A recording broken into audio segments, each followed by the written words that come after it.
యేసయ్యను నమ్మని వారికే తీర్పు ఉంటుంది అని అనుకుంటున్నావా? అయితే ఇది నీకోసమే. బైబిల్ ప్రకారం యేసయ్యను నమ్మని వారికే కాదు, నమ్మిన వారికి కూడా తీర్పు ఉంటుంది. అదే బెమసీట్ లేదా క్రీస్తు న్యాయపీఠము. 2 కొరింథీ 5:10. ఇది మన రక్షణ గురించి కాదు, మనం చేసిన పనులకు లభించే బహుమానాల గురించి. మేము ఎన్నో చర్చిలు కట్టించాం, వేల మందికి సువార్త ప్రకటించాం, గొప్ప సేవ చేశాం అని కొంతమంది గర్వంగా అనుకుంటారు.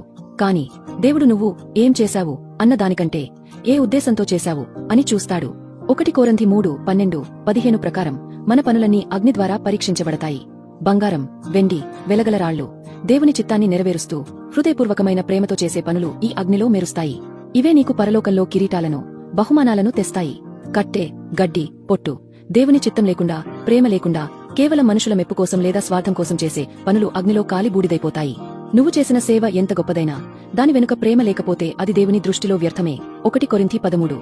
కాబట్టి ఈ రోజే పరీక్షించుకో, దేవుని చిత్తాన్ని నెరవేరుస్తున్నావా లేక నీ సొంత ఇష్టాన్నే సేవ అంటున్నావా?